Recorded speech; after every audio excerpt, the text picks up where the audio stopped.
Welcome back to the Power Up. It's been a year of awakening for many in America. Diversity has been catapulted to the top of companies' priority lists. Colin Kaepernick was added back to Madden 21's roster of players, along with Marvel's Spider-Man, Miles Morales, and Avengers Kamala Khan are just some of the games leading the charge. Today, we'll hear from Olivier, Madiba, and Nicole, LaPointe, Jameson, two change agents at the forefront of gaming.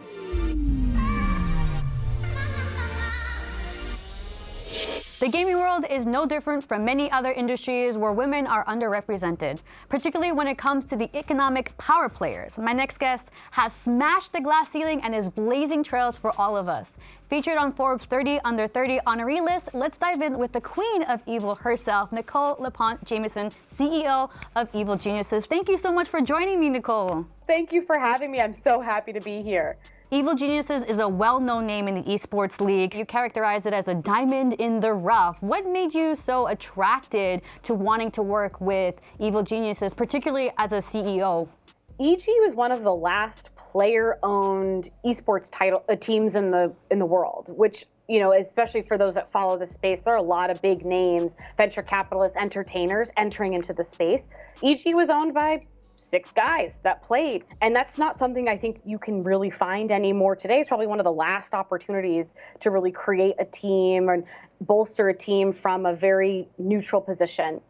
And you've seen the excitement around it. It's kind of like the revitalization of a loved, I know I tease that people usually view EG as like their first esports love, right? And to bring that back into the hearts and minds of the fans was an unparalleled diamond in the rough opportunity. But obviously, when we think about Evil Geniuses, we think about like the old school. We think about Snoopy, we think about Crepo. Yes. How are you trying to still retain that old Evil Geniuses mentality, so that fans can still feel a part of it? Because there's a lot of new players. We got FlyQuest, we got Golden Guardians, we have all these new faces. How is Evil Geniuses trying to come back on top? One super interesting thing that we learned, and I learned personally when entering and helping define what are we besides our win-loss ratio? A lot of the ideation was pulled from our EG alumni, our old school, fantastic trophy winners from our Quake and StarCraft days. And that was always that EG was the team to beat. They were the heels of any space they leaned into, and they were okay with that because we let our results speak for themselves. So we like going against the grain. We like leaning into the evil genius mentality, right? Being smart about the risks we take, but not afraid to be a little punchy, a little pokey. And that's a differentiated identity, right? Like you look at a lot of our competitors and it's like, well, what is this team? It's not well defined. And we've leaned into how we show ourselves in culture by being a differentiated, more anti-hero, antagonistic-esque personality. And that's a true homage to our legacy and the players and the alumni that come from EG. But let's talk about you and the power of leadership. You are considered the first Black American woman to be the CEO of any esports organization. And I feel like that has a lot of weight on your shoulders because you are pioneering for other women who are looking to you like, I can do what she does. This is great. How do I do this? But let's talk more about the pressure. Do you feel that this role has a lot of pressure? Do you feel like you have to succeed constantly? Do you feel like that you have to push the limits of your own potential to be able to meet certain fans' needs? Can you talk a little bit about that? This is so hard because, you know, internally it's, you know, I hope my reputation and how I'm perceived in the space from now and years to come, I hope it's about the work, right? What I have done. But I would be dumb if I thought that existed in a vacuum, right? And being the first of a couple different slices of identity, right, has been interesting because there aren't people to look up to who have done it before. And so I do feel a pressure of, part of it is, I really can't screw up because I'm setting a precedent. And I'm setting, unfortunately, I am oftentimes, if you think of, can this group, can young people, can women of color lead in esports and gaming? I'm one of the few people you can think of. And so there's a lot of eyes, for better or for worse, on what I do and what I achieve. And showing that we can be a culturally successful as well as a competitively successful esports team. Like, it's depressing that that's a novel thought today, but we're here to do it, and we're happy to trailblaze in that path. And just piggybacking off of that, the gaming industry is notorious for being very very harsh on certain individuals. So I want to ask you, in case that there's anybody out there that's watching this right now, have you ever experienced the effect of some of these kind of like hardships, any obstacles that you've overcome that you'd like to share? Gaming is ubiquitous. Like if you have accessibility to your phone or your PC or the internet, you can be a gamer, and that comes in many shapes and forms. And just showing people like what it means to be a legitimate gamer isn't what you would commonly perceive is important, because it's a silly question. And I think the more that we can break down barriers and highlight that people can love gaming and don't gatekeep, that's how our industry grows and moves forward, right? It's a really tough bump to navigate.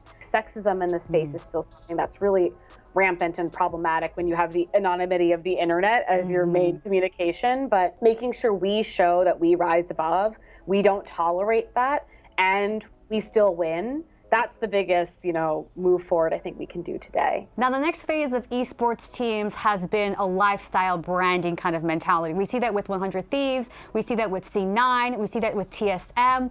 What does the future of dominance look like for Evil Geniuses, and how are you trying to kind of like one up on 100 Thieves or C9, who have been so good at like being able to market their team as a lifestyle? What is EG thinking about cooking up in the next year? We've existed for 21 years because we win. And so I think, of course, esports is cool because it blends entertainment with sports.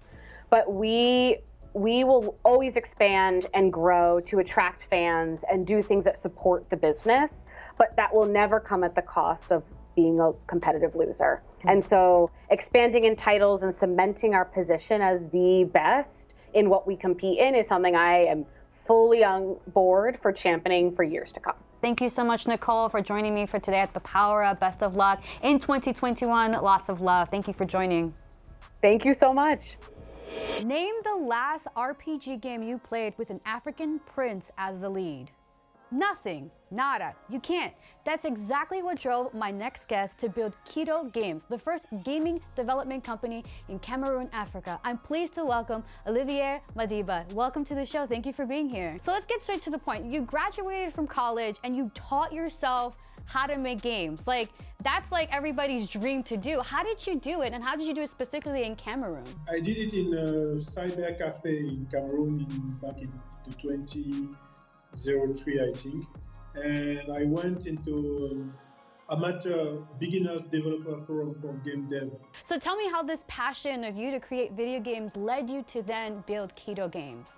It started when I was 16 and I was playing Final Fantasy VII, and this was, I think, the first time the idea to make a game popped in my mind, and then just go farther in the future.